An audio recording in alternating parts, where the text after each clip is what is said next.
Bueno, buenas tardes. Estoy feliz de volver otra vez después de 2 años duros de pandemia. Primero a tener una feria del libro antiguo en nuestra Plaza Mayor, que es el sitio perfecto para hacer ferias del libro y para todo lo que sean encuentros culturales. Y para tener una mesa redonda como la que vamos a tener hoy aquí, recuperar la tradición que iniciamos en el 2019 de ese encuentro con los clásicos, de traernos a la Feria del Libro Antiguo a aquellas escritoras y escritores que, bueno, de alguna manera son el germen de nuestra literatura. En esta mesa redonda yo el tema que quería tratar sobre todo es por qué leer a los clásicos.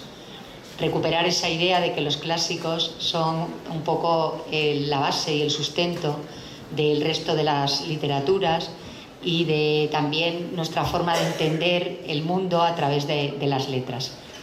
Este año he querido invitar a autores que están más o menos dentro de una generación, con sus diferencias de edades, pero bueno, aquí en la mesa quería sentar a autoras y autores, en este caso a una autora y a 4 autores, y esto es difícil todavía de entender, pero era más difícil en la época en la que estábamos, hace ya años. En la mesa tenemos, por orden así de colocación, a la ultraderecha tenemos a Gustavo Adolfo Bécquer.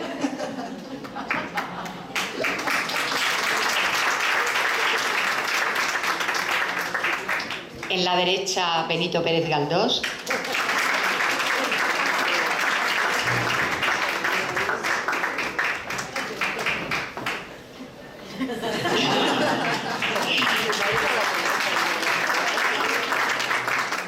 Un poquito más centrada tenemos a doña Emilia Pardo Bazán. A mi izquierda a nuestro querido Miguel de Unamuno. Y en la extrema izquierda tenemos a don Ramón del Valle Inclán. Bien, pues sin más dilación vamos a empezar a presentar a cada uno de estos autores y bueno, esperemos que sea una mesa en la que podamos sacar conclusiones interesantes y también que haya un tiempo para que ustedes puedan intervenir y si quieren hacer alguna pregunta a alguno de los autores van a poder tomar la palabra. Así que voy a empezar con el mayor de los autores que tenemos en la mesa, que es don Gustavo Adolfo Bécquer.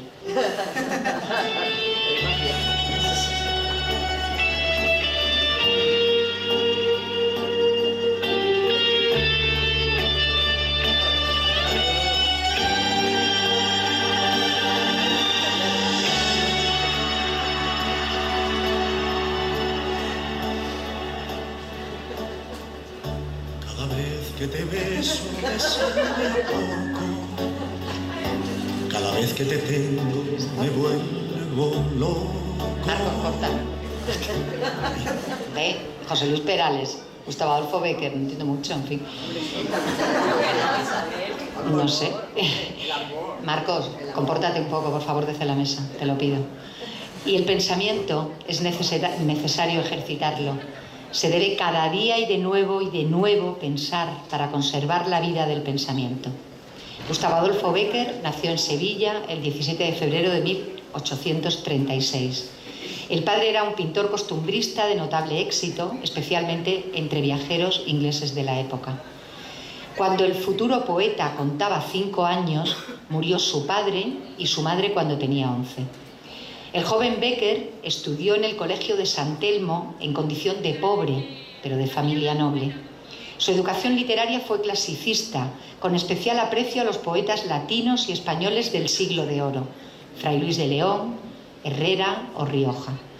En octubre de 1854 se trasladó a Madrid, donde sufrió penalidades económicas, hasta que en 1860 Rodríguez Correa le consiguió un empleo fijo de redactor en El Contemporáneo. Para ganar algún dinero, escribió en colaboración con sus amigos comedias y zarzuelas como La novia y el pantalón, La venta encantada, que estaba basada en el Quijote, y algunas otras. Bécquer se casó en 1861 con Casta Esteban y Navarro Y en esta época el poeta publicó sueltas las mayorías de sus rimas y leyendas y se hizo un nombre, además de poder mantener una familia con hijos. En 1870 fue nombrado director de la Ilustración de Madrid, pero disfrutó poco de este puesto. Ya se imaginan por qué. Cronológicamente, Bécquer pertenece al periodo posromántico, en una España en la que dominaba el realismo. Su obra se caracteriza por un elevado intimismo y una sencillez expresiva. Aunque está considerado como el iniciador de la poesía española contemporánea, la crítica literaria del momento no acogió nada bien sus poemas, aunque su fama no dejaría de crecer en los años siguientes. Bécquer fue también un gran narrador y un gran periodista. Escribió 28 narraciones del género leyenda, muchas de ellas pertenecientes al género del relato gótico o de terror, y otras auténticos esbozos de poesía en prosa y otras narraciones de aventuras. Sus amigos fueron los que propiciaron su imagen bohemia, de sufridor, enamorado y de soñador angelical, esa imagen que ha llegado hasta nuestros días. Buenas tardes, don Gustavo. Buenas tardes. Voy a hacerle una pregunta muy sencillita, así para empezar. ¿Qué es poesía? ¿Qué es poesía? Dices mientras clavas tu pupila en mi pupila azul. ¿Qué es poesía? Y tú me lo preguntas. Poesía eres tú. ¿Qué poesía yo? Perdone. ¿Yo? Eres tú como el agua de mi fuente. Ya está Bécquer con sus tonterías para ganar, ¿cómo se dice? Followers. Eso. Fastidio. Seguidor. A ver, un momentito, eso es de mocedades, no sé si lo saben, no tiene nada que ver con el tema. Ay, mis mocedades. Qué bien que me la recuerde. Cuando yo era joven la poesía lo era todo. La poesía estaba en todos los hogares. No había ningún hogar donde se disfrutara de un buen plato de poesía. Era tan necesaria y tan habitual como un buen cocido. La poesía se impregnaba en lo cotidiano. Modelaba con palabras el amor, definía las cosas con otra profundidad. Ahora la poesía es algo innecesario. Y a mí únicamente se me conoce por los billetes de 100 pesetas. Que, por cierto, ¿por qué no me asignarían a mí el valor de 1000 pesetas en lugar de a don Benito Pérez Galdós? ¿Es que acaso seré yo menos que usted? ¿Acaso lo dudas?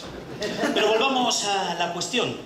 Hay una poesía magnífica y sonora. Una poesía hija de la meditación y el arte. Una poesía que se engalana con todas las pompas de la lengua, que se mueve con una cadenciosa majestad. Y hay otra poesía natural, breve, seca, que brota del alma como una chispa eléctrica, que hiere el sentimiento con una palabra y huye. La poesía es calmante y es colirio. O si no, miren estos medicamentos de mi laboratorio. Lo dice aquí, Laboratorios Gustavo Adolfo Bécquer. Vean, si no, las indicaciones del prospecto.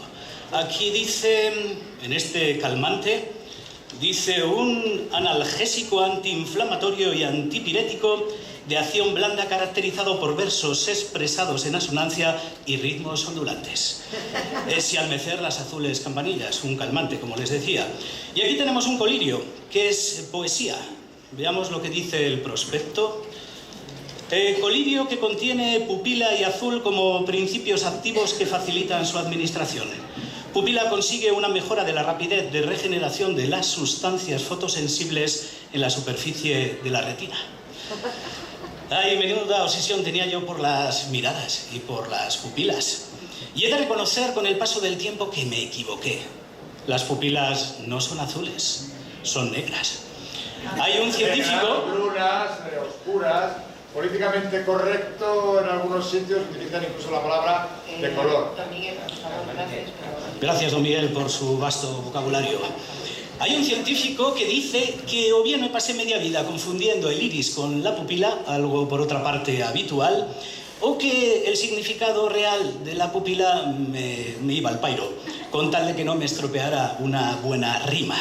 Incluso un poeta salmantino, Aníbal Núñez... Sí, claro, Aníbal Núñez, muy conocido aquí en Salmón. Muy conocido aquí de esta ciudad, se atrevió a señalar esa confusión mía en un soneto. Dice así ese soneto donde corrige ese error léxico mío. Como de tu pupila la negrura, azul indescriptible tu iris, nunca tuve ocasión de ver dulce espesura. Hay quien cree que la dueña de esa pupila era mi mujer, Casta Esteban. Casta se llamaba. Casta, pues sí, no sé muy bien quién le pondría ese nombre, porque Casta la verdad que no lo fue mucho. Si se presentara a la Isla de las Tentaciones seguramente ganaría. Todo el día de pleitos y de infidelidades, aunque he de reconocer que yo tampoco fui demasiado fiel. Prueba de ello son las frecuentes enfermedades venéreas que he ido coleccionando a lo largo de mi vida. Volverán los oscuros golondrinos de tu pubis y axilas a anidar. Por favor, don Gustavo. Sí, mejor. Vayamos a la pupila, que es que están ustedes ensimismándome. Por favor. En realidad, esas pupilas eran de Julia. Una mujer alta, morena, delgada, de cabellos rizados. Ella sí que tenía los ojos negros. Y también me gustaba. No, se le gustaban todos. Vean si espigamos algunos de mis trabajos, de mis poemas, la reiterada presencia de la pupila en muchos de ellos. Porque son, niña, tus ojos verdes como el mar te quejas, verdes los tienen las náyades, verdes los tuvo Minerva, y verdes son las pupilas de los hurís del profeta. O este otro, tu pupila es azul y cuando ríe su claridad suave me recuerda el trémulo fulgor de la mañana que en el mar se refleja. Pues sí que estaba yo un poco obsesionado con las pupilas. Muchísimas gracias, don Gustavo. No hay de qué hacer. Le haré preguntas luego un poquito posteriormente en el turno de preguntas. Voy a pasar ahora a presentar a don Benito Pérez Galdós.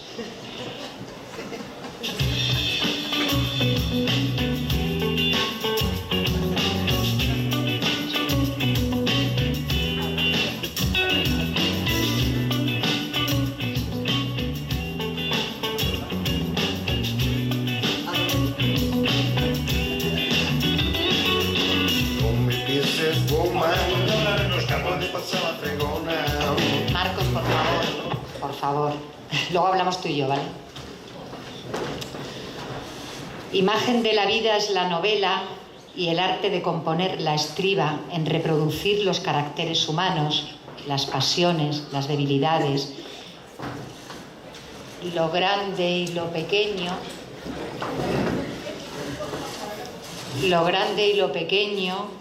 las almas y las fisonomías, todo lo espiritual y lo físico que nos constituye y nos rodea, y el lenguaje, que es la marca de raza, y las viviendas, que son el signo de la familia, y la vestidura, que diseña los últimos trazos externos de la personalidad. Todo esto sin olvidar que debe existir perfecto fiel de balanza entre la exactitud y la belleza de la reproducción. Eso es de mi aceptación, el discurso de mi aceptación en la Real Academia Española, efectivamente, en 1897, si no me falla la memoria, que no me falla. ¡Qué memoria, madre mía! Las Palmas de Gran Canaria, novelista en 1843. Novelista, dramaturgo y articulista español, máximo representante, junto con Leopoldo Alas Clarín, de las corrientes realista y naturalista en la narrativa española. Desde niño fue aficionado a la música, el dibujo y a la literatura. Es, en opinión de la mayoría de los críticos, está considerado como el mejor novelista español después de Cervantes. Leyó a Balzac, a los novelistas rusos y a Dickens, de quien tradujo Pickwick Papers. Acusó a los escritores contemporáneos de ser incapaces de describir la vida de su tiempo. A los 19 años se traslada a Madrid y allí conocería a don Francisco Giner de los Ríos, fundador de la Institución Libre de Enseñanza, quien la alentó a escribir y le orientó hacia el krausismo. Durante los primeros años de su estancia en la corte, frecuentó redacciones y teatros. Escribió en La Nación y en El Debate. En 1870 aparece su primera novela, La Sombra, de factura romántica, a la que siguió ese mismo año La Fontana de Oro, que parece preludiar los episodios nacionales. Entre sus características más definidas se cuenta un estilo personal, vigoroso y muy marcado. Un gran conocimiento de la locura y la esquizofrenia. No hay que olvidar su interés por Don Quijote. Raramente preciso. Un efectivo y sistemático manejo del simbolismo, evocador de su propia desilusión por la debilidad de España. Y una conmovedora lástima por la gente que pretende elevarse de la bondad a la santidad. Un dato curioso, seguramente ustedes, que son gente culta y leída, lo sabrán. 1886, a petición del presidente del Partido Liberal, Práxedes Mateo Sagasta, Benito Pérez Galdós fue nombrado diputado por Puerto Rico, cargo que desempeñó a pesar de su poca predisposición para los actos públicos hasta 1890. Le dolió mucho que la generación del 98 no le considerara su mentor. Y también le dolió la concesión del Premio Nobel de Literatura a Echegaray, un autor muy inferior y de escasa valía a su opinión, y lo consideró como un mazazo a la mejor literatura española de su tiempo. Pérez Galdós representa el nacimiento de la novela española en la segunda mitad del siglo XIX. Galdós es el restaurador de nuestra tradición novelística, el recuperador de la tradición española del siglo de oro y uno de los máximos representantes del realismo español. Con razón, todos los críticos lo han alabado y lo han ensalzado y, como dije antes, lo consideraban el sucesor de Miguel de Cervantes. Cerca de 8.000 personajes forman el complejo y rico mundo de ficción creado por Galdós. Pasiones, debilidades, fisonomías, caracteres humanos, sufrimientos, se engarzan y cobran vida en un contexto urbano descrito con precisión y maestría. Bienvenido a esta mesa, don Benito Pérez Galdós. Muchas gracias, doña Isabel. Si me lo permite, antes de continuar, no sé si estará de acuerdo conmigo, pero he notado en su presentación tanta objetividad, tantos datos. He hecho en falta subjetividad, pasión, arrojo, así que con su permiso voy a aportar un poco para que se pueda entender bien la relación entre la obra y la persona, para que se pueda apreciar la relación entre la obra y la persona. Le agradezco mucho que aporte un poco de luz a estos datos tan objetivos, sí, señor. Sí. Me ha presentado con corrección, me llamo Benito. Me llamo Benito María de los Dolores Pérez Galdós. Y además de ser escritor,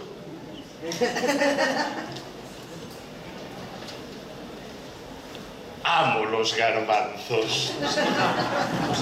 Adoro los garbanzos, me encantan los garbanzos. No en vano la mayoría de mis amigos me llaman Benito el Garbancero. Fui personaje comprometido. ¿Está usted bien?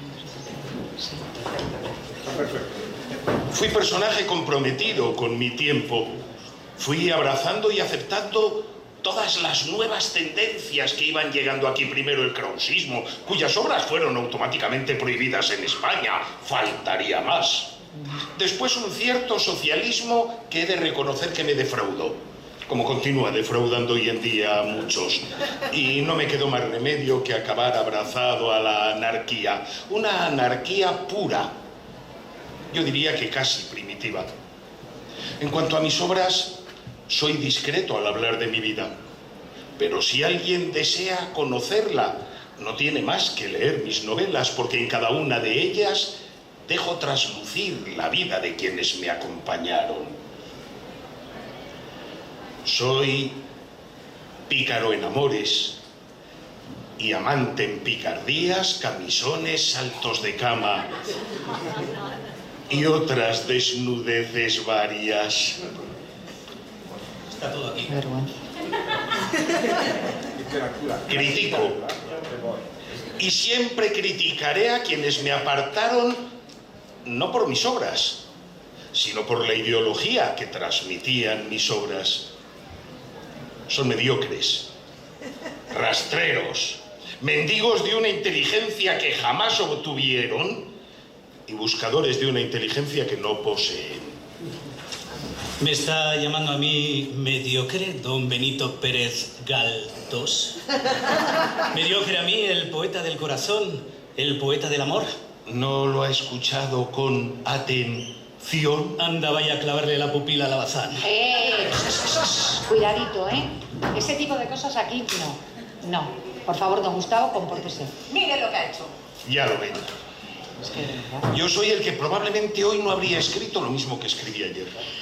Habría escrito en otra línea completamente distinta con los tiempos modernos. Hoy habría utilizado unos recursos diferentes para rellenar cada renglón de una página, o mejor, hoy habría utilizado otros recursos para rellenar cada línea de la pantalla del ordenador. Y ahora que ya me he quedado más tranquilo, ahora que creo que ya me conocen un poco mejor, me someto gustoso a sus preguntas. bueno, yo en realidad quería preguntarle hace un rato, antes de que usted nos hablara de los garbanzos, quería preguntarle si hoy se podrían escribir los episodios nacionales, hoy en día, tal como estamos. Hombre, pues claro. Serían una buena serie de Netflix. Don Se Gustavo, podrían escribir, pero no tendría ningún sentido. ¿Para qué vamos a escribir hoy lo que sucede? ¿Para qué vamos a hablar del pasado? Si hoy ya tienen los telediarios. Telediarios para que les atonten, para que no les permitan pensar con libertad. Escribir hoy los episodios nacionales o los episodios internacionales. Hoy, cuando si un príncipe saudí cualquiera mata a un periodista súbdito suyo en un tercer país y lo calificamos de atentado terrible, y vive Dios que lo es. Pero si los amos del mundo matan a un jeque árabe en cualquier otro país utilizando un dron, entonces lo llamamos acto de libertad democrática, autodefensa. Y lo llamamos ejecución. Escribir los episodios nacionales narrando hoy en día amores, narrando infidelidades, ¿para qué? Si lo viven en tiempo real, y nunca mejor dicho lo de real. Ahí tienen al campechano. Ahí lo tienen con la exprincesa alemana. Nos estamos metiendo en un terreno que no. Estamos aquí. Tiene razón, le ruego que me disculpe. En cualquier caso, iba a decir que esas relaciones deberían llamarse realeza, o por no decir mejor, ralea, o tal vez baja nobleza, cada vez más baja y menos noble. Por favor. Y antes de que me lo pregunte, escribir por otras obras. Escribir hoy Misericordia, la historia de una sirvienta que mendiga para sacar adelante a su señora. Hoy, que los que menos tienen abonan con sus impuestos las fortunas de los más ricos. Y mientras tanto algunos defienden que hay que bajar los impuestos a todos, en lugar de subírselos a los que no necesitan tanto. Escribir hoy todo eso se puede, pero no merece la pena. Discúlpeme, don Benito, no puedo por menos que mirarle y entender que habrá un día en que todos, al levantar la vista, ¡veremos una tierra de boca libre! Por favor, se lo pido, siéntese. Ha sido Vamos a intentar estar en lo que estamos, vamos a intentar comportarnos con doña Mítica, por favor. Me lo están haciendo pasar mal, ¿eh? En algunos momentos lo estoy pasando mal. No estoy disfrutando como yo quisiera de la mesa. Creo que iba con usted ahora. Muchísimas gracias, don Benito, por su respuesta. Bueno.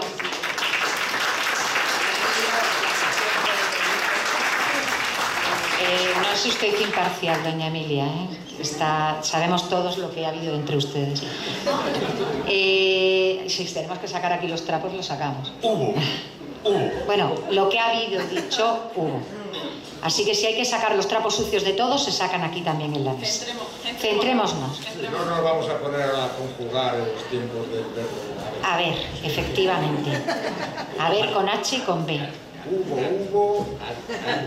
Bien, vamos a intentar reconducir esto, a ver si podemos reconducirlo y por favor les pido a mis invitados que tengan en cuenta el lugar en el que estamos y en la mesa en la que estamos y el entorno en el que estamos.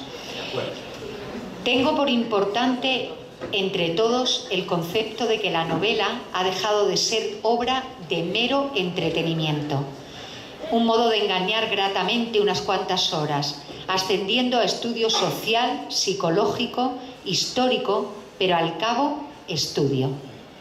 Esto es del prefacio a Un viaje de novios. Es 1881. 1881. Un interesantísimo libro con un interesantísimo prefacio en el que encontramos esta idea que nos va a llamar poderosamente la atención de quién era esta autora.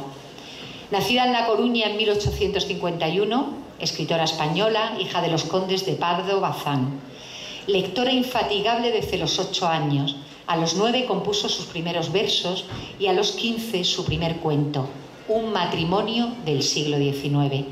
Este cuento lo envió a un almanaque de la soberanía nacional y sería el primero de los numerosísimos cuentos, cerca de 600, que publicaría a lo largo de su vida. Su formación se completó en la capital de España, donde solía pasar los inviernos la familia debido a las actividades políticas de su padre, que era militante en el Partido Liberal Progresista. En 1873, ella recién casada, se casó muy joven, a los 16 años, con sus padres y su marido, abandona temporalmente España. El viaje se prolonga por distintas ciudades de Europa, lo que despierta en Emilia la inquietud por los idiomas. Fíjense ustedes que en esa época ella viaja con sus padres con el interés de conocer las lenguas para poder leer a los autores en sus lenguas originales. Estamos hablando de una mujer de 1851. Fui una precursora de mi tiempo. Exactamente, sí señora. Su inquietud intelectual va en aumento. Y al regresar a España entra también, al igual que don Benito Pérez Galdós, en contacto con el krausismo a través también de Francisco Giner de los Ríos, con quien le uniría una gran amistad. El influjo de los krausistas la empuja a la lectura de los místicos, y de Kant, y de Descartes, y de Santo Tomás, y de Aristóteles, y de Platón. Se dio a conocer como escritora con un estudio crítico de Feijóo. No, pero Feijóo no es el Feijóo de ahora, no es el Feijóo de ahora, es que todos se lo llevan al mismo terreno, no sé. Y una colección de poemas publicados por Francisco Giner de los Ríos. La ficción al género novelesco no es temprana en doña Emilia, que consideraba la novela un género menor, de menor pasatiempo, y ella prefería completar su formación intelectual en la que encontraba muchísimas lagunas. Sin embargo, el conocimiento de las obras de sus contemporáneos le anima a escribir su primera novela en 1879, Pascual López. Con Un viaje de novios, la novela que he citado anteriormente, cuyo prólogo es importantísimo para comprender lo que significa el naturalismo en su obra, así como una serie de artículos que luego va a publicar sobre Émile Zola, y la novela experimental, reunidos posteriormente en un volumen, La cuestión palpitante, que la acreditaron como una de las principales impulsoras del naturalismo en España. En 1887, Emilia Pardo Bazán se convierte en la primera mujer en impartir una conferencia sobre literatura rusa desde la tribuna del Ateneo de Madrid, donde fue nombrada presidenta de la sección de literatura en 1906. Emilia Pardo Bazán fue una de las grandes escritoras e intelectuales europeas de finales del siglo XIX y principios del siglo XX. Siempre defendió su libertad individual y se negó a aceptar los dictámenes de una sociedad intolerante y opresiva.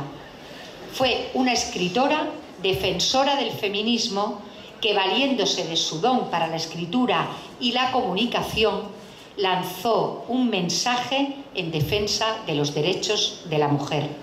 Me quito el sombrero, doña Emilia, y le cedo la palabra. Muchas gracias, Isabel, por una presentación preciosa. Ha sido a gusto asistir a una mesa redonda.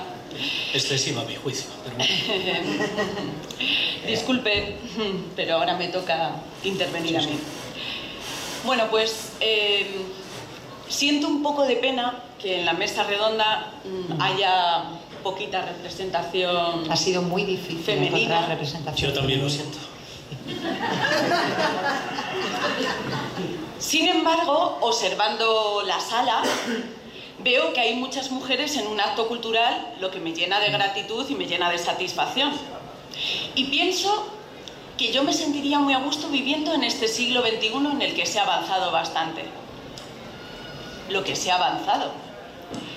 Luego me viene a la cabeza una canción que escuchaba en el coche, en la radio del taxi en el que me monté cuando venía aquí a la mesa redonda, y me dijo el colombiano que se llamaba, bueno, un cantante, que más que un cantante yo denominaría un personaje que se llamaba Gigi Drama o algo así, un colombiano. Lo tenemos, Marco, la tenemos, ¿no? Ponla. Mira, ahí sí.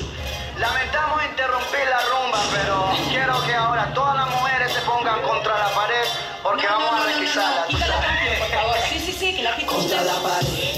No, que la quite, por favor. Contra la pared. No, quite la canción, por favor. Que quiero explicarme. Resulta que cuando venía en el taxi escuchaba la canción de este personaje, porque no se puede denominar de otra manera, y en ella hablaba de un tipo en vestido de autoridad que iba cacheando a un grupo de mujeres, empezando por abajo y subiendo hasta las tetas. Ya está la Bazán liando la parda. ¿Ven? Senos, mamas, pectorales. Don Miguel, Se me baja el campo animal, pero no me parece. Miguel, que... ¿Ven de lo que les hablo? Y además las amenazaba con violarlas si se resistían. Pero lo peor de todo era que este tipo decía que les iba a gustar. Bueno, que ya les estaba gustando porque estaban sudadas o algo así. Indignante. Y pensé en mi época y en esta época. Pensé en la época en la que los misóginos y reaccionarios no me dejaban sentarme en el sillón de la Academia de la Lengua por ser mujer. Como ahora.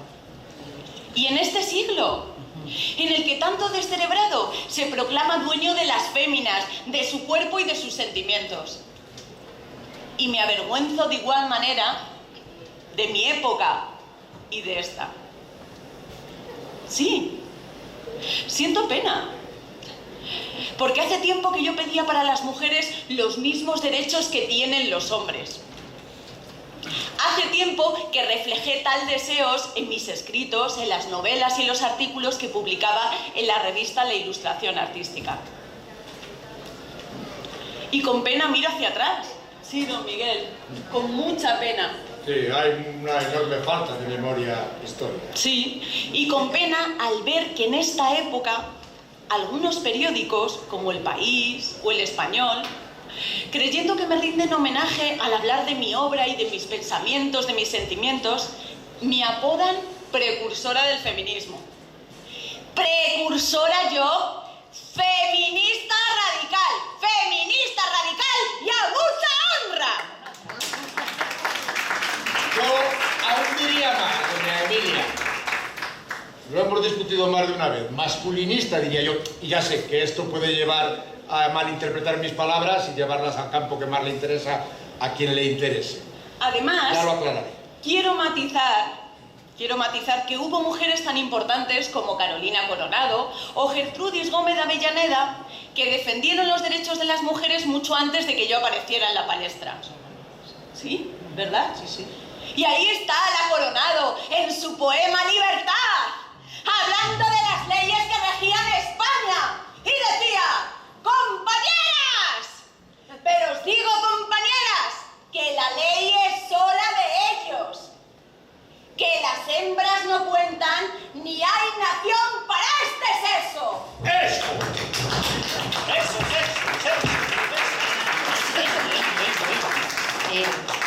Siéntense, por favor. Siéntense. Vamos a tranquilizarnos.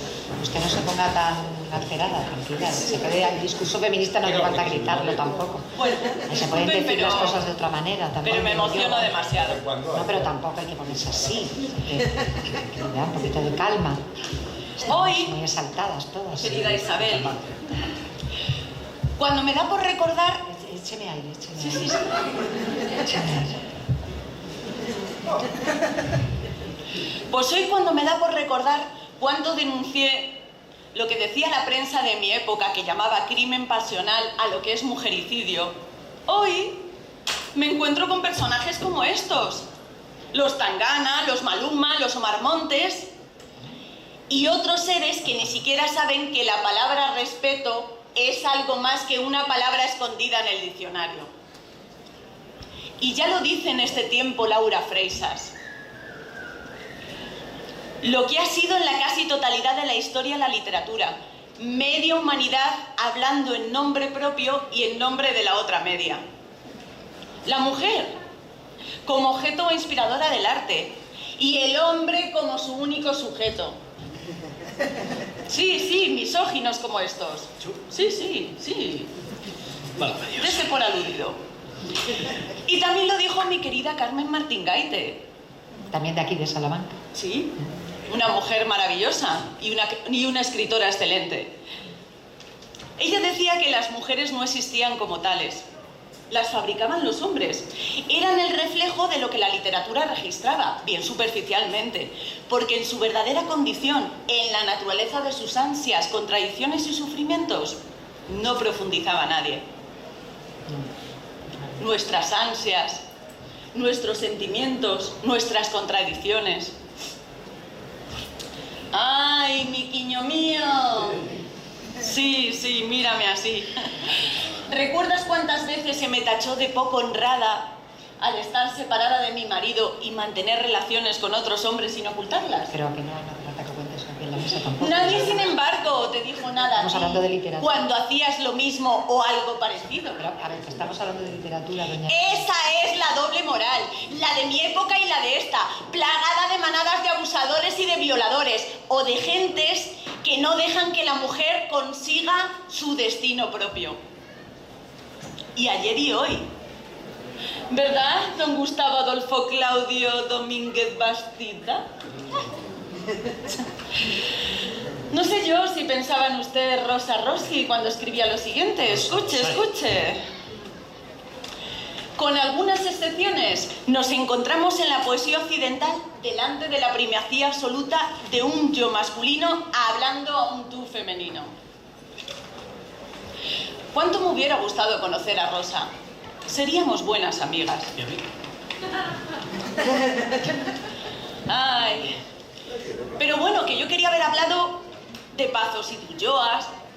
Que era de lo que yo quería que hablara usted. Claro, de Amparo la Cigarrera y la que dicen fue la primera novela naturalista en España. Exactamente. Escrita además por una mujer. Usted, no de amores y desamores y de... También quería haber hablado de la Marquesa de Andrade y sus resacas de insolación. Hubiera hablado usted también de eso, sí.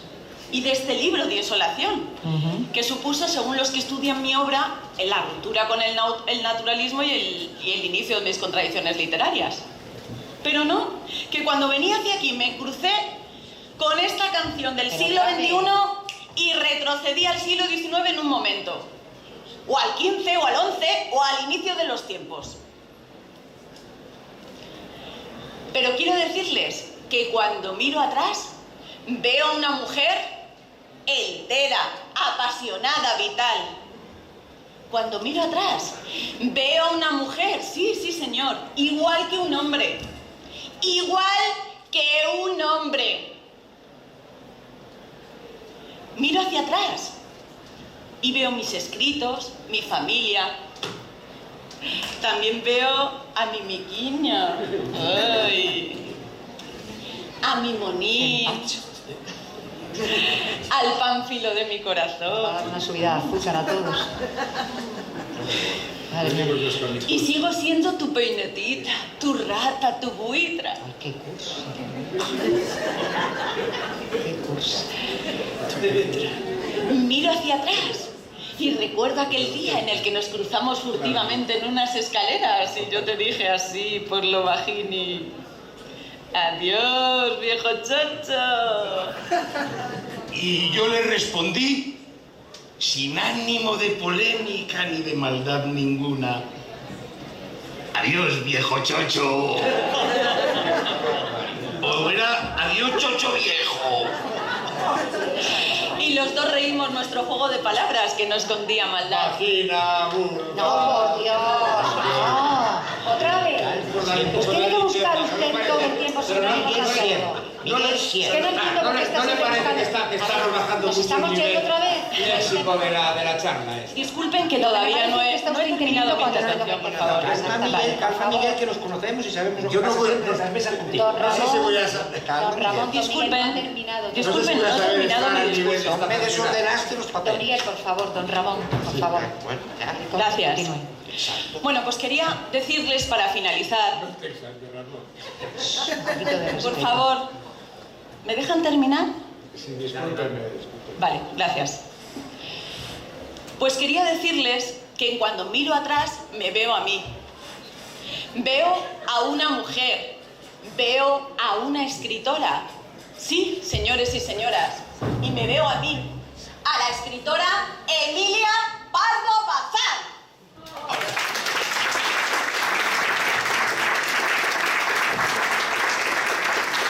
Muchas gracias.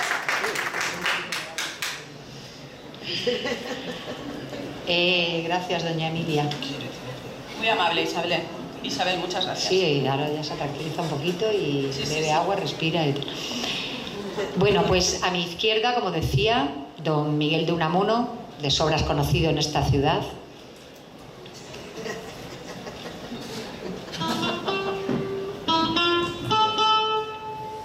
Un regalito. Gernikako arbola da bedinkatua, Euskaldunen artean guztiz Marco, corta porque se está emocionando. Es que le recuerda a su Bilbao natal. Bilbao 1864. Escritor, poeta y filósofo español, principal exponente de la generación del 98. Empezó sus estudios universitarios a los 16 años y se doctoró en Madrid con 20 años en Filosofía y Letras en la Universidad de Madrid, obviamente. Y después, la Complutense de ahora. Y después accedió a la cátedra de Lengua y Literatura Griega aquí en Salamanca, en la universidad, en la que en 1901 y desde 1901 fue rector y catedrático de Historia de la Lengua Castellana. Ya permaneció ligado a nuestra ciudad para el resto de su vida. Inicialmente, sus preocupaciones intelectuales se centraron en las cuestiones éticas y los móviles de su fe. Sin embargo, las contradicciones personales y las paradojas que afloraban en su pensamiento actuaron impidiendo el desarrollo de un sistema coherente, de modo que hubo de recurrir a la literatura en tanto que expresión de la intimidad para resolver algunos aspectos de la realidad de su yo.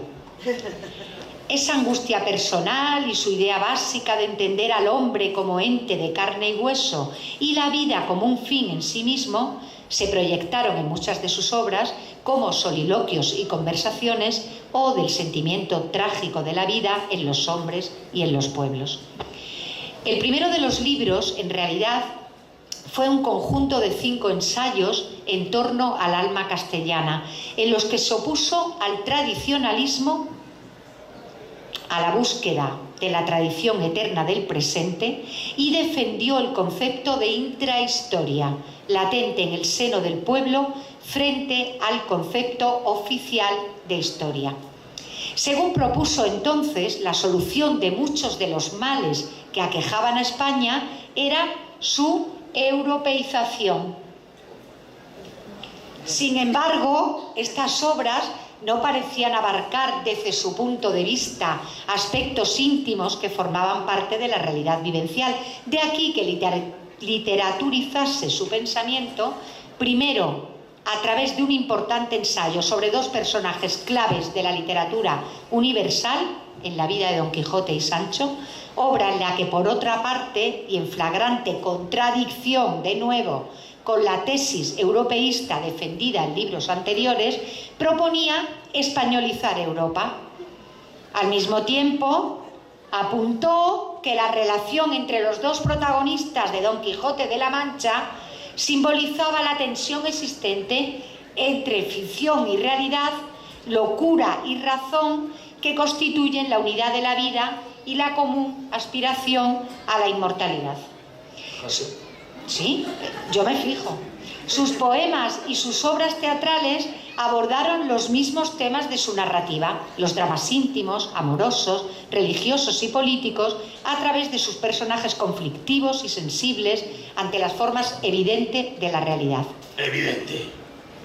Su obra y su vida estuvieron estrechamente relacionadas, de ahí las contradicciones y las paradojas de quien Antonio Machado calificó de Don Quijotesco.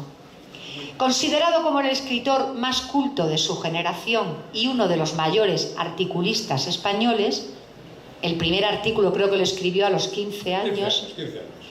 Se han encontrado además artículos firmados por él en todo el mundo. Sobre el problema de la reforma del fuero de las leyes vascas, precisamente, trataba aquel primer artículo, que ya digo que sí que lo veo.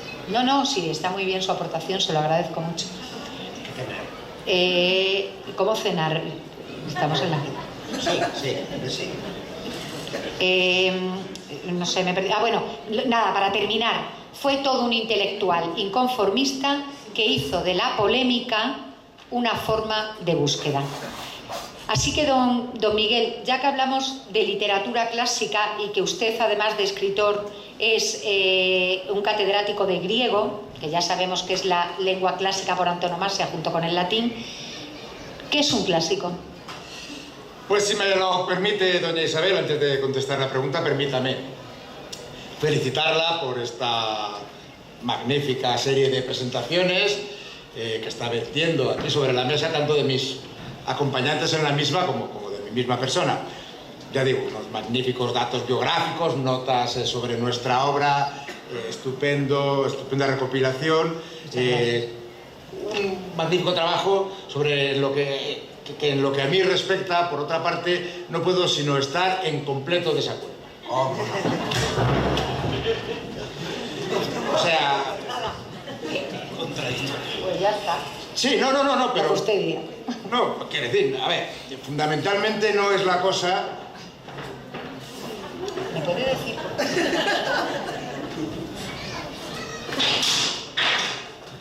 Todo bien. Don Ramón. No, bueno, no, a lo que me refiero, por no interrumpirle, no, a lo que me refiero, doña Isabel, sí, no, que ya me he perdido, que me despista Ramón Mari, sí, no, que... ¿Está usted totalmente en desacuerdo conmigo? Sí, no, porque usted haya vertido datos o tenga recopilados datos incorrectos, no, en absoluto. Me gustaría saber por qué. No, simplemente, ¿qué quiere que le diga? ¿Qué quiere que le diga? Pues que nuestro querido Unamuno es contradictorio como yo, ¿verdad? No. Bueno, a ver, mira, Emilia, que tú y yo esto lo hemos hablado muchas veces. Y tú públicamente, me lo he reconocido varias veces, que precisamente tus contradicciones y mis contradicciones son los cimientos de nuestra sólida amistad. ¿Te acuerdas de aquellos días que pasamos en el... ¿Qué tal el Pazo? ¿Habéis vuelto por allí? Por el Mendigas era, ¿no? Pues últimamente no íbamos mucho, la verdad. Qué pena. Bueno, pues... ¿Está ocupado o algo? No sé. Usted sabe que fue ocupado después. Muy bonito Pazo. Es que no me quería sacar usted ahora. A lo que iba, doña querida Isabel, que está todo correcto. Están llevando al límite. Que está todo correcto, absolutamente, pero ¿qué quiere que le diga? Uno tiene que responder al patrón, ¿no? A lo que cada uno espera, el público espera de uno mismo, ¿no? Que responda el personaje que ellos han creado, y en este caso, doña Isabel, le puedo asegurar que si algo espera este público salmantino, además de mí, de don Miguel, de Unamuno y Hugo, si algo esperan, digo... ¿Cómo le saca a ustedes a todo jugo, don Miguel? Por favor. Hugo, efectivamente. efectivamente, el zumo, la esencia, el alma, la enjundia de la vida. Efectivamente. Estamos otra vez con los sinónimos. Sí, es lo que tiene. Vamos a intentar poner un poquito de nivel lingüístico, ¿no? Sí, perfecto, pero conteste, sí, vaya, ciñase usted a lo un poco que iba, al tema. efectivamente. Y es que está usted hablando de no todo soy menos de lo que se le ha contradictorio. preguntado. ¿Pero qué quieren? Ellos esperan que lo sea. Que si algo esperan de mí hoy es que No, pero le yo le he contradiga a preguntado. usted, a quien se atreva a contestarme o a cualquiera que venga a escucharme. Vamos, a cualquiera. Esto no quiere decir que yo sea una persona contradictoria. No. La contradicción como principio se define diciendo que, mire usted, algo no puede ser P y no P al mismo tiempo, en el mismo sentido y en la misma circunstancia. Es imposible, o que sé. Pongamos, por ejemplo, una proposición cualquiera. A no puede ser al mismo tiempo verdadera y falsa. Y no puede ser en la misma ocasión A y B, digo, suponiendo que fueran contradictorias, no podrían ser ambas verdaderas o ambas falsas. Por no hablarle, querida Isabel, del principio de no contradicción que emana precisamente de este principio del que le llevo un rato hablando. Es que no sé de qué me está hablando, francamente se lo digo, no tengo ni idea de qué me está hablando. ¿No estoy contradiciendo? No, yo no. Pues yo sí que no me contradigo. O sea, contradictorio no soy. Si acaso podría ser un contradictor. Sí, es la palabra correcta, no se ría. Contradictor, alguien que utiliza la contradicción. Alguien que utiliza la contradicción precisamente para espolear el espíritu, el sentido crítico de mis lectores, de mis alumnos o de quien no tenga nada mejor que hacer que escucharme un ratito esta tarde. Aquí, de eso se... Pero en absoluto soy una persona contradictoria. No sé lo que... En fin. Entonces, imagínese un momento, que si alguien le pregunta, ¿me quedo con esto? Efectivamente. ¿Qué es lo que pasa? Tiene usted toda la razón. ¿Qué es lo que pasa? Claro. A ver, efectivamente. Claro, la gente entonces me pregunta, don Miguel, entonces, si usted dice que hay que europeizar España y luego que hay que españolizar Europa, ¿con qué me quedo? ¿Con qué me quedo? Eso. Claro, ¿sabes lo que digo? Ahí es donde está el quid de la Pues cuestión. quédese usted con lo que quiera y a mí qué me cuenta y a qué le interesa a usted con lo que me quedo yo. ¿No? Para hostia, De verdad que es que no puedo. No sé por qué me van a... Pero no, claro, ellos quieren que yo les dé dogmas. Pero esto es sobre todo por no trabajar más, porque se les pone perezoso el entendimiento, ¿sabes? Entonces claro, se ponen ahí y dicen, dame una etiqueta para ponerlo todo. Yo odio las etiquetas, La otra Un momento. Uno. No, jamás, pero claro, entonces todo el mundo dice de mí, no, es calvinista, es... Oye, para vender las etiquetas... Es que... Las odio. No, pues, a ver, esta vez, aquí, es calvinista, es luterano, es católico, es ateo, claro, cualquiera de esos motes de los que por otra parte no tienen ni la más mínima idea de su significado. Pero claro, ahí están, ellos por no trabajar, eso les... Mire, de alguna manera, bueno, miento. Hay un mote con el que no, o sea, hay una etiqueta con la que no me importaría. Porque a mí las etiquetas me espantan. Pero hay una etiqueta con la que no me importaría... A ver, sorpréndame. Ideoclasta. Rompeideas. Pues entonces... Y si alguien me pregunta, claro, ¿y cómo quiere usted, don Miguel, romper las ideas? Pues como las botas, usándolas, No sé si lo han entendido. Sí. Es un principio que en principio es casi un final. Esto parece una paradoja, pero no lo es. O sea, que no le gustan las etiquetas, vamos. No me gustan. Y de cualquier manera, tengo que informarles que nos guste o no nos guste, todos los que estamos aquí en esta mesa, estamos etiquetados de clásica. Usted también, querida Isabel. Bueno, de alguna manera empieza a ser un poco clásica en estos eventos. Sí, eso sí. Como clásica llegará a ser, por supuesto que ya lo es, esta magnífica. Disculpe, Unamuno. Dígame.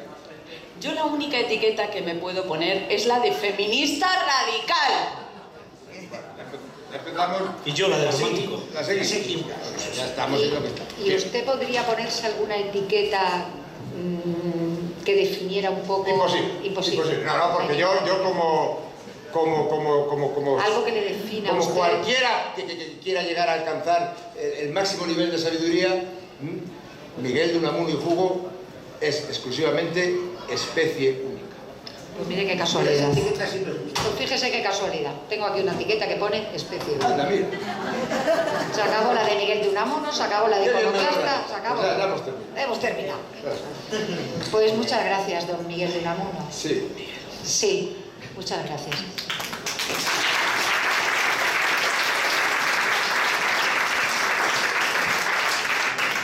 Voy a pasar a presentar al último de nuestros invitados en esta mesa, el más joven de ellos, don Ramón María del Valle Inclán. Aunque no lo parezca. Marcos, ¿qué estás poniendo? Canto a Galicia. Luego hablamos. Ponlo. Quiero ser tanto, y ella no lo sabe. Si puede ser más entera. Quiero ser tanto. La borrilla.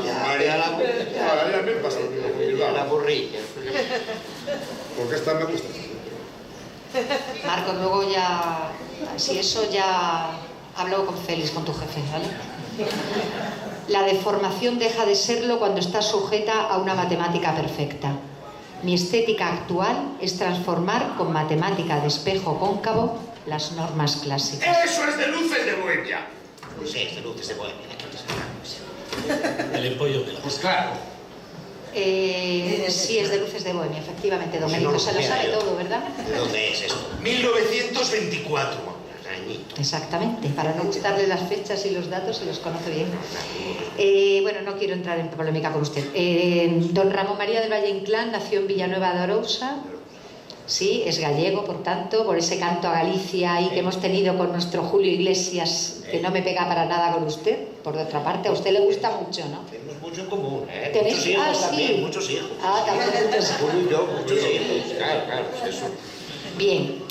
Narrador y dramaturgo español, aunque incomprendidas y apenas representadas en su época, la posteridad había de valorar especialmente sus piezas para el teatro, por las que se le considera, junto con Federico García Lorca, el mejor dramaturgo de la Edad de Plata de la literatura española. La muerte de su padre le permitió interrumpir sus estudios de Derecho, por los que no sentía ningún interés, y marcharse a México. México. ¿Cómo México? Yo luego se lo explico. Ah, bueno, pues México. Mex. No se dice México. México, donde pasó casi... Tuvimos una... Como me pilles con el día raro, me pilles con el día raro. Sí, ya. No das tu brazo a torcer, ¿eh? No doy mi brazo a torcer. Señoriña, por favor. A México, donde pasó casi un año ejerciendo como periodista y firmando por primera vez sus escritos como Ramón del Valle Inclán. Viajó a Madrid, donde entabló amistad con jóvenes escritores como Azorín, Pío Baroja y Jacinto Benavente, y se aficionó a las tertúlicas. Esperpénticos, tertúlicas. A las tertúlicas de café que no abandonó ya a lo largo de su vida. Decidió dedicarse exclusivamente a la literatura y se negó a escribir para la prensa porque quería salvaguardar su independencia y su estilo, a pesar de que esta decisión le obligó a una vida bohemia y de penurias. Así fue, ¿no? Así fue. Una folletinesca pelea con el escritor Manuel Bueno le ocasionó la amputación de su brazo izquierdo. Con el propósito de recaudar dinero para costearle un brazo ortopédico que el escritor...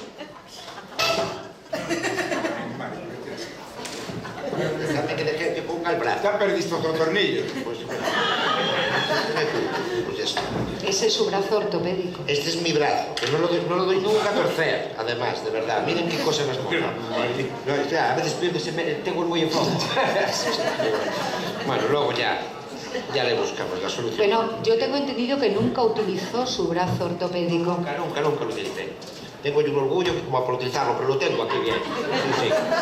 Lo tengo, lo veo, lo miro. Lo llevo siempre con usted. Lo llevo siempre conmigo, es mi brazo. Ay, por favor. Es mi brazo izquierdo.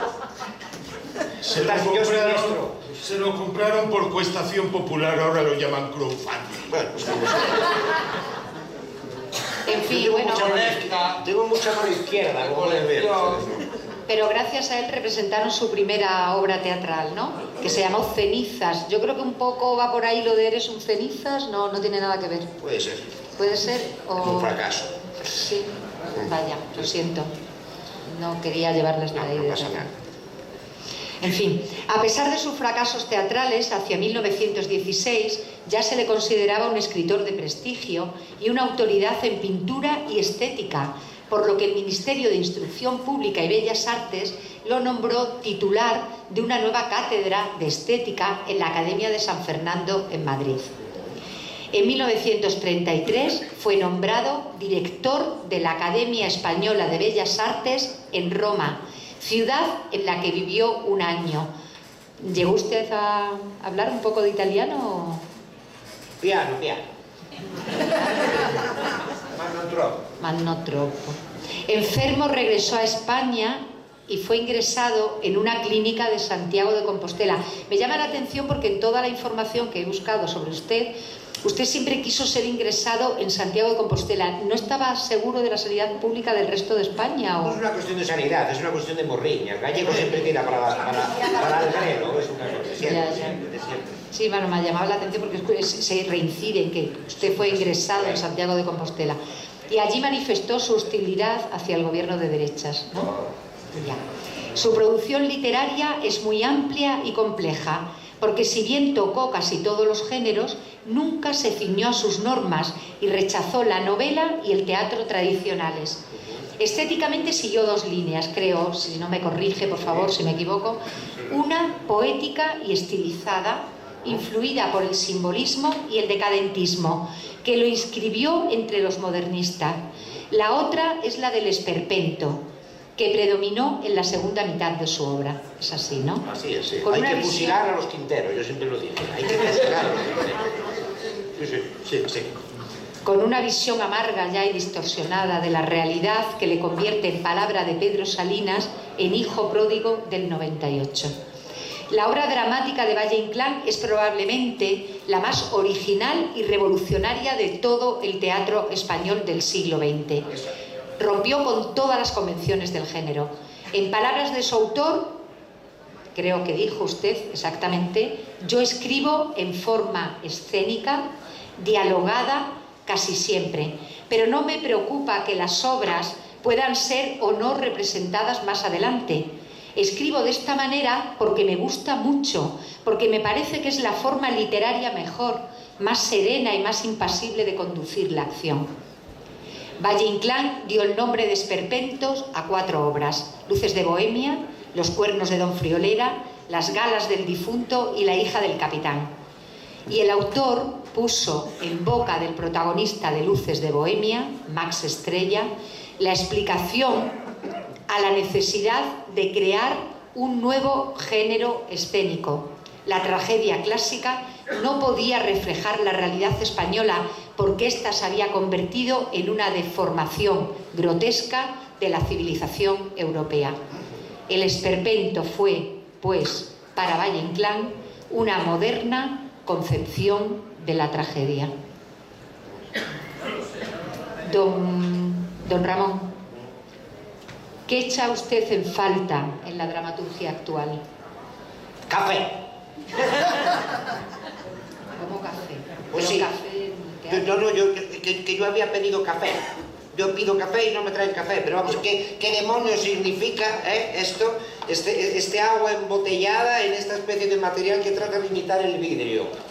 Esperpéntico. Ramón Mari, espérate al café para después de la comida. No, es que a eso vamos a ser nosotros más maragatos que los de la maragatería. No, mira, Miguel, a mí es que me parece increíble que inviten a don Ramón María del Valle Inclán y no le pongan un café cuando todo el mundo sabe, que conoce mi vida y mi obra, que yo siempre he estado, que he vivido en un café, siempre. He vivido delante de un café, dialogado en un café, he discutido en un café y he llevado la contraria delante de un café, como estoy haciendo ahora. Que yo quiero un café mientras todos ustedes están bebiendo agua, hombre, ya.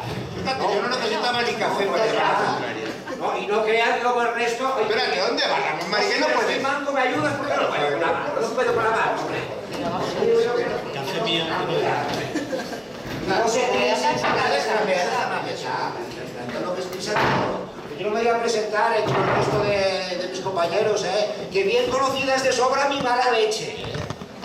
Mala leche que, por cierto, iría divinamente con un café, ahora mismo, Y, por supuesto, mi obra, supongo que ya la conoces, aunque bueno, quizá eso es mucho suponer, Y no me vengan con esto de, no, es que he visto en el teatro luces de Bohemia o divinas palabras, no, que eso no es leer. Uy, en el teatro. No, eso no es leer, es que se empeñan una y otra vez. Yo nunca escribí para hacer teatro. Lo que pasa es que me ha contradecido, hablando de contradicciones, hasta el propio Centro Dramático Nacional. Quitando, me sale en catalán porque estoy contradictorio. Perpético, Es perpético, ¿qué es eso? Ay, te has mejorado un poco, Han eliminado las didascalias maravillosas que yo hacía para ilustrar esos personajes para las lecturas. Las lecturas. Yo nunca escribí para representar. ¿Qué es esto? Lecturas. Pero Gustavo, por favor. Pronto para usted. Pero qué pronto. Pero vamos a ver, que están ustedes dando publicidad a algo que no queremos dar publicidad. Esto es basura, basura. Pero vamos a ver, don Gustavo, por favor. En una feria de libro antiguo viene usted con esto. Revistas del corazón. Querida Isabel, ¡Esto es una provocación! No, esto es un desatino, esto es un simbión. Caray. Vamos a ver, continúe, don Ramón, un poquito de tranquilidad. A ver, Isabel, que yo le estaba preguntando, pero ¿dónde demonios me ha traído, Pues a la carpa de la feria. De la carpa, lo llaman carpa. Yo estoy acostumbrado a ágoras llenas de humo que humea, humo en el ambiente, al sonido tintineante de las copas, de las tazas, pero... ¿Y esto lo llaman carpa? Sí, la carpa de la feria. Esto es una carpa, la carpa de la feria, pero si ni siquiera no es una carpa de un circo. Ni payaso. Los circos, esas fábricas maravillosas, ¿verdad? Llenas de esas fábricas de esperpentos que están situadas en ferias de verdad, llenas de espejos deformantes, Del libro. Pero no, del libro. Feria del libro. Esto de verdad, querida Isabel, es aséptico, es frío, es excesivamente blanco. No. Bueno, y según tengo entendido, tengo que someterme a las preguntas de usted, ¿no? Ya se la quito al otro lado. Pues sepan ustedes que si me preguntan cualquier cosa, yo le voy a responder con otra pregunta, que soy bien gallego. Sí, eso sí, hombre, claro. Mar y viento recio me vieron llegar a estas tierras donde las almas todavía guardan los ojos atentos del milagro, aunque quien gallego nace siempre está condenado a vivir con la morriña, por lo menos a los que se van. Y yo, desde que estudié en la Universidad de Santiago, aquella bazofia llamada Derecho, tuve clarísimo que la morriña iba a acompañarme allá donde fuera. ¡Ay! Pero cómo te ha gustado siempre la aventura, Ramón María, cómo te gustó siempre la aventura, Bueno, no les digo más que yo cuando me fui a México lo hice porque había una X en su nombre, México. No es verdad. Me pareció tan exótico, tan espléndido, tan esperpéntico, si me lo permiten. En México no hay mal café. Y aquí tampoco, porque no lo hay. Soy novelista, poeta, y bueno, lo de dramaturgo me lo pusieron después, ¿verdad? Y bueno, puedo decir que, bueno, fui el único componente de la generación del 98 que vivió única y exclusivamente de su pluma. Bueno, de su pluma y de la destreza con la mano, esta no, evidentemente, con la que tenía mano. Y esa otra destreza fue la que me abrió otros campos profesionales. Pero sí, es verdad, como dijo antes Isabel, sí que es cierto que tuve que vivir muchas penurias, como mi querido Max Estrella. No les digo más que la primera casa en la que viví, muy cuquiña, era una bordilla en Lavapiés. Pues solo tenía un clavo para poner el abrigo y un catre. Sí, pues cuando venía una visita yo la abría y le decía, disculpe que hoy libró el mayordomo. Así que bueno, así que sí, la vida es así, pero eso es el esperpento. No, el esperpento no es la vida, el esperpento es cómo debemos ver la vida. Este valle de lágrimas que apenas dura un suspiro y que necesariamente tenemos que pasar por los espejos del callejón del gato, evitando así existencialismos absurdos, faltos de higiene mental. Ha terminado. Gracias, don Ramón María. Madre mía. Sí. Bueno, pues yo creo que ha llegado el momento, después de las intervenciones, de escucharles a todos ustedes. A ver si con las preguntas que ahora les haga me puedo centrar un poquito con el tema que me traía a la mesa, porque creo que hemos hablado de esperpento, hemos hablado de contradicciones, hemos hablado de feminismo, hemos hablado de política, hemos hablado de amor, de pupilas, pero de lo que veníamos a hablar todavía no me ha quedado nada claro. Les voy a hacer una pregunta que la voy a dejar caer aquí sobre la mesa, a ver si alguno de ustedes me puede responder, o los 5 me quieren responder. ¿Es atemporal la literatura clásica? A ver, don Ramón, ¿es atemporal la literatura clásica? ¿Es atemporal o no lo es? No, se lo pregunto yo a usted. ¿No lo es? Don Miguel. Si dijéramos que sí, no diríamos completamente la verdad, porque bien pudiera ser que no. Quizá nuestra única mujer, doña Emilia. Pues lo que sigue siendo atemporal es lo que sigue sucediendo hoy en día con las mujeres. De la literatura clásica. Atemporal, de tiempo. Yo estuve comprometido con mi tiempo y abracé los tiempos nuevos y hoy volvería a abrazar el tiempo de hoy. Y atemporal. Sí, la literatura clásica. Don Gustavo, a lo mejor usted puede dar una respuesta a esto. ¿Atemporal? Por mí no han pasado los años. No sé ya si me atrevo o no a hacerles preguntas, porque... ¿Cómo andamos de esto? No sé, yo ya me he perdido por completo. Pues mire, ahí tiene usted esto. ¿Vamos bien? Bueno, pues para una última pregunta así breve. Sí, una última pregunta breve. Bien, pues entonces, don Gustavo, una de las constantes en su poesía es el amor. ¿Qué significado y qué alcance tiene para usted el amor? ¿Qué es el amor? ¿Es una gota de agua en un cristal? ¿Es un vacío largo sin hablar? ¿Es una fruta para dos? Discúlpeme, ya sabe de mi pasión por la música, y es que me ha puesto a José Luis Perales. Perales yo creo que leyó mis poemas, y no solo eso, sino que se inspiró en ellos.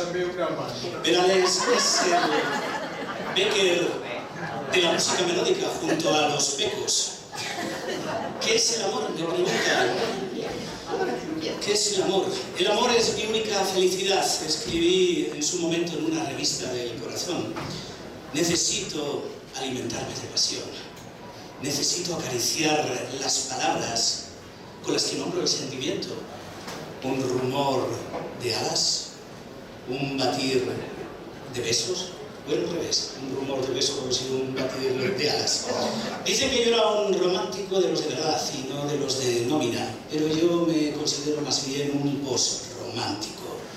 Había también quien señalaba que yo era el poeta preferido de los enamorados jóvenes y de los cocheros de caballos. ¿Cuántas parejas habrán susurrado mis poemas al oído? ¡Ay, el amor! Y el poliamor, ¿qué me dicen del poliamor? ¿Se imaginan esos tortolitos que van a programas como el de First Dates diciéndose al oído por una mirada a un mundo, por una sonrisa, un cielo, por un beso? Yo no sé qué te diera por un beso.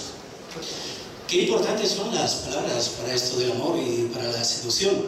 Yo siempre he tenido un verso a mano a la hora de ligar y siempre me ha ido bien. La fábula romántica, de hecho, me asignó algún que otro rollo, con una vecina de Toledo, por lo visto, no recuerdo yo ninguna noche toledana. Creo que también con una condesa mexicana. Mexicana. Pues una condesa mexicana. E incluso con una monja de clausura me buscaron alguna que otra aventura. Hay, de hecho, quien ha dicho que yo soy un escritor porno. Y todo porque un día a mi hermano y a mí se nos ocurrió para caricaturizar a Isabel II y otros grandes de su época. Un día Valeriano, mi hermano, llegó con unas láminas, unas acuarelas que representaban 89 escenas eróticas y me propuso escribir algunos textos a pie de página. Yo acepté, pero le dije que con seudónimo, porque las cosas estaban muy complicadas entonces. Así que firmamos ese trabajo con el seudónimo de Semen, claro. Y titulamos nuestro proyecto Los Borbones en Pelota. Aquí tienen nuestro trabajo. Estos son algunos de los pareados que yo escribí a pie de página. Sentado está en la poltrona con centro, chulo y corona. O el rey consorte, el primer pajillero de la corte. Oh, Carlos, Carlos, yo lo espero de tu hidalgo corazón. Mételo sin dilación, que ya por joder me muero. Que Pillín era Carlos Monfori, alcalde de Madrid y uno de los consejeros más cercanos a Isabel II. A saber lo que habrá dicho el Borbón emérito en la intimidad a muchas de sus amantes. Seguro que cochinadas del estilo a la que Benito y doña Pablo Bazán se decían en la intimidad. Mucho en la respuesta. Vamos a dejarlo aquí, si no le importa, vamos a dejarlo aquí, porque quería que la respuesta fuera un poco más breves. Y sobre todo que fuera un poquito más, que se atuvieran un poquito más a lo que estamos hablando de Gustavo. Voy a pasar de todas las preguntas que iba a hacer a Gustavo, porque está nervioso. Don Benito.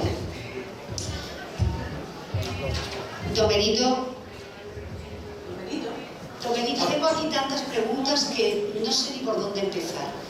Podría preguntarle qué esconden cada una de sus novelas, o qué les diría a los que no leen a sus libros en estos momentos, o cuál es su relación con los escritores de su época. Me gusta. ¿Esa? Por ejemplo. Vale, pues ¿cuál es su relación con los escritores de su época o de cualquier otra? ¿Vale? Me vale cualquier otra. Pues en ese caso voy a hablar de mi relación con los escritores de la época actual. Me han dicho que hace un par de años un clásico, Vargas Llosa, analizó mi obra entera. No le gustó. Y a mí me agrada que no le guste, porque si yo desagrado a los Vargas Llosa, me agrado a mí mismo. Lo cierto... del libro de mayo, no sé si lo sabe, o sea que voy a tener problemas, como esto llegue a algún sitio voy a tener problemas. Lo cierto es que decía que mi obra es irregular y extensa, y qué sabrá él del hambre. Que si no escribíamos mucho, ¿verdad, don Ramón? Si no escribíamos mucho, corríamos el riesgo de que el hambre ya no nos dejara escribir tanto o nada. Y a lo mejor por eso es irregular. Y entonces recordé una frase que me dijo un día Emilia, y que venía a decir poco más o menos que ante la moral oficial no tenemos defensa, pero que ella y yo se le antojaba. En todo esto íbamos un poco para nihilistas, y me contó que le hacíamos una mamola a este mundo necio. Y por ser breve, me voy a despedir haciendo caso a Emilia y haciendo una mamola. Esta para Vargas Llosa. Esta para los que me criticaron en mi época. Y esta, la más importante, para los que me criticarán hoy. Doña Isabel, aquí acabo mi lección de mamología.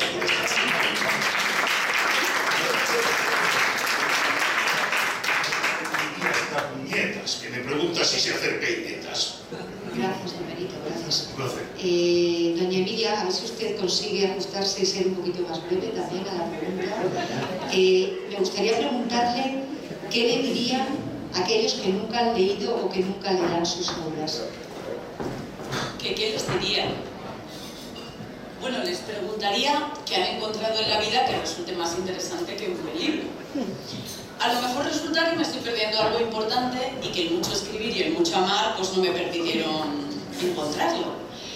Claro que siendo como soy yo, compaginaría ambas cosas, que no soy de las que excluyen, sino de las que suman. ¿Cómo ha dicho al final? Pues que no soy una persona que excluya, sino que sume. Siempre hay que sumar.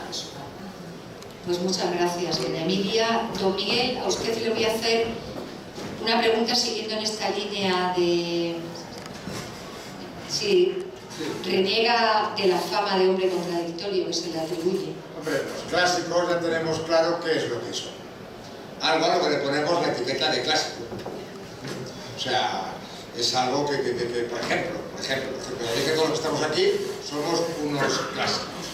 Es más, los clásicos son además un argumentario facilón, sencillo, para poder escribir razones en contra y a favor de cualquier cosa. Por ejemplo, no, se me ocurre así ahora, ¿no? Parecía ya en su momento el propio Homero hizo referencia a este tipo de situaciones. Estas frases manidas, tipo, pareciera Dante bajando a los infiernos, ¿no? O esta sí que es muy habitual, la he escuchado muchas veces, ¿no? Como bien dijera Cervantes por boca de Don Quijote. Pobre Don Quijote, Isabel. Pobre Cervantes. Y peor aún, pobre Alonso Quijano. Está bueno el bueno. Porque, además, claro, para utilizar este tipo de argumentario ni siquiera es necesario conocer los clásicos a fondo. Podríamos decir incluso que un clásico puede servir para argumentar una cosa y su contrario. Sí, ya. Por ejemplo, recordará usted Don Benito, con motivo de aquel triste episodio, aquel de la guerra de Cuba, o del 98, que nos etiquetó a unos cuantos, precisamente. A mí siempre me pareció una imbecilidad aquel asunto de Cuba, la verdad. Pero que mientras un grupo de escritores intelectuales, los que se encontraba usted mismo, don Benito, argumentaban el idealismo, la caballerosidad, el patriotismo, bueno, la patriotería más bien dicho, de Don Quijote para argumentar que continuara la guerra y asfixiar las ansias independentistas de los cubanos, otros, los cuales, como bien sabe usted, me encontraba yo mismo, argumentábamos, echábamos mano de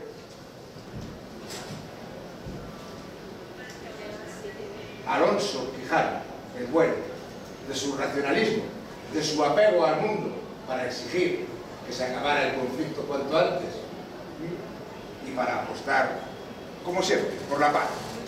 Yo siempre he sido pacifista, incluso antimilitarista. No hay nada mejor que... No hay quien debiera ser más pacifista, mejor dicho, que los propios militares. Su primer argumento siempre debe ser procurar la paz. Hay que ponerles en su sitio, en su justa medida, porque si hay algo que viene fatal, lo estamos viendo ahora mismo, si hay algo que viene fatal para el mundo y para la sociedad, es un héroe en tiempos de paz. En esto sí que no he cambiado, a pesar de mi fama de contradictorio, yo nunca he cambiado, siempre he sido el mismo. A veces son los demás los que cambian, y el mundo también. Como bien saben, yo siempre he sido una persona amante de la paz, solidaria, que siempre ha gustado de pasear entre la gente. ¿Cómo me gustaba a mí esto de pasear por la plaza? ¿Se va usted, don Miguel? ¿Se va? ¡Compra pan! A la plaza.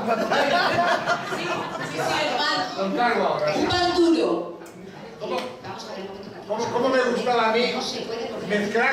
mezclarme aquí entre la gente, entre los estudiantes, los obreros, en esta plaza mayor, en esta joya de la ciudad, en este templo civil, cuya única bóveda, para afuera si quieren y lo vemos, es el cielo. Este templo civil en el que precisamente estudiantes, obreros, trabajadores me rodearon y llenaron la plaza para recibirme a mi regreso del exilio por mis críticas a la dictadura de Primo de Rivera. Esta misma plaza, la que yo mismo tuve el honor de proclamar orgullosamente la Segunda República. Esta plaza, cuyo mayor defecto de conocerle se lo encuentro en el hecho de que fuera ordenada a construir precisamente por un Borbón. Ya estamos. El primer Borbón que tuvimos aquí. Ya estamos. ¿Sabes lo que nos iba a tocar? Venga, vamos, En fin, vamos. Hay que acabar ya. ¿no les gusta pasear por la plaza? Esto lo he hecho yo mucho de menos. ¿Cómo paseaba la gente antes, verdad? ¿Lo recuerdan? Sí. por la zona porticada siempre, ¿lo recuerdan? Así, cubiertitos ahora. Cuando hacía mal tiempo, porque hacía mal tiempo. Y cuando hacía bueno, ¿por dónde paseaba? También, por la misma zona. Aquí el calor aprieta mucho. Hombres y mujeres siempre por separado, ¿verdad? En dos vueltas. Las mujeres por la vuelta más larga, los hombres por la vuelta más corta. Los hombres caminando siempre en sentido dextrógiro. O sea, ¿cómo que contrario? ¿Contrario a qué? ¿A las agujas del reloj? No, señora, dextrógiro o siguiendo el movimiento de las agujas del reloj. Así, mientras que las mujeres paseaban en sentido lemógiro. O contrario a las sentidos del reloj. Oye, se cruzaban como mínimo 2 veces en cada vuelta y aprovechaban para... Don Miguel, vamos a ir acabando, si no le importa, porque me queda todavía una pregunta y está cerrando la feria y esto yo creo que se está haciendo un poquito más. Muchísimas gracias. Gracias. Bueno, pues para ir ya terminando, la última pregunta se la voy a hacer a don Ramón María de Valle Inclán. Prometo ser breve. Espero que lo sea, por favor. Y además que se ciña usted un poquito. Que te lo he dicho a Ramón María. Que se ciña usted, por favor, a la respuesta y que sea breve. Sí, eso se lo agradezco. ¿Cree usted que hoy se podría afirmar que el esperpento sigue vivo en la escena? Uy, en la escena. Y si solo fuera en la escena. En el mundo entero sigue vivo el esperpento. Pero si es que hoy día no hay más que dar un botón o coger uno de esos cacharros, que uno los llama los móviles y ya tenemos ahí, Ana, los esperpentos, las influencers y los influencers.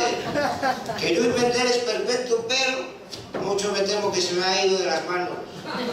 Que ahora mismo el esperpento pasa a ser el mundo entero, aunque mucho me temo que este esperpento esférico y azul pronto va a echar el terror. Y dije que iba a ser lo que ve. Pues muchísimas gracias, don Ramón.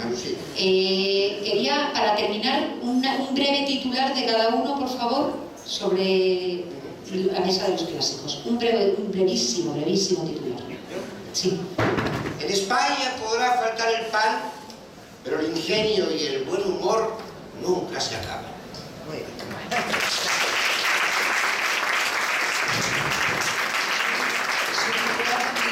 Sí, bueno, tenía otro pensado, pero ya que nos encontramos aquí en esta plaza, rodeados de libros y añorando algo que en esta ciudad siempre he añorado mucho, me gustaría acabar diciendo algo que ya dije hace muchísimos años. Y es que hubo árboles antes de que hubiera libros. En eso estamos todos de acuerdo.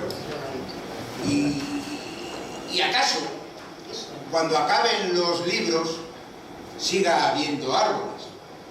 Incluso pudiera ser que la humanidad llegara a tal punto de cultura que no fueran necesarios los libros, pero seguirán siendo necesarios los árboles. Y entonces, abonaremos los árboles con libros.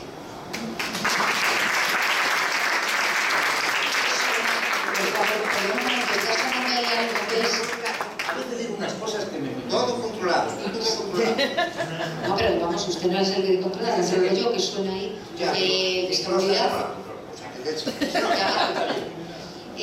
Un titular, por favor, doña Emilia. Pues para que sirva esta basura de algo, resulta que en la portada aparece un titular perfecto para la mesa de hoy. Brillan los clásicos. ¿Su titular, don Benito? Pues mi titular va a ser sencillo.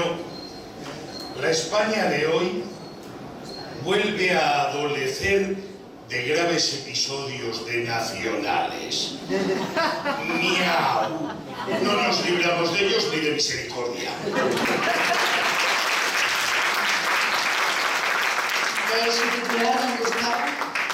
Pues tengo el presentimiento de que muerto seré mucho más conocido que vivo.